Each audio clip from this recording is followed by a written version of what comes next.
I covered China for the New York Times for nearly 6 years, ending in 2008. And before that, I covered Japan and the Koreas for that newspaper for 5 years. During this period, I became fascinated with the question of how societies on China's perimeter will adjust and respond to China's return to a position of wealth and power on the international stage.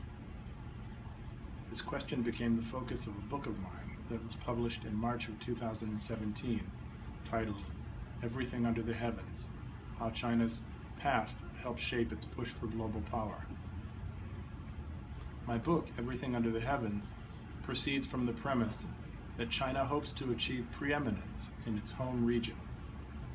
This means that the ideal for China is that the surrounding countries will accept its centrality, its political leadership, its security and territorial prerogatives, as well as its overall authority and prestige. By focusing on Hong Kong, the reporting I did with Pulitzer Center support for The Guardian under the title China's Crumbling Periphery shows how difficult a challenge China faces in achieving its ambitions. Far from succeeding in getting China's neighboring non-ethnically Chinese societies to defer to it, China is still struggling to make headway with a far more basic task: getting the smaller Chinese societies, Hong Kong and Taiwan, that it considers to be inalienable parts of the modern Chinese nation, to accept Beijing's sovereignty.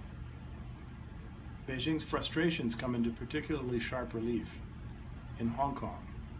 Democratic Taiwan's ability to remain autonomous from Beijing is partly due to its separation from China by a substantial ocean strait. Hong Kong, which is far smaller even than Taiwan, has no such luxury, and it is attached to the Chinese mainland and therefore subject to every influence and vulnerability that this would suggest.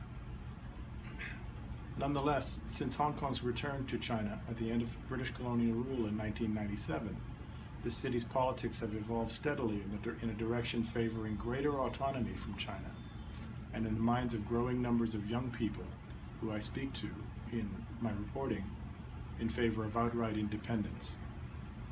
My reporting aims at explaining how things turned out this way, and what the implications are for Hong Kong, for Taiwan, for China itself, and for the world.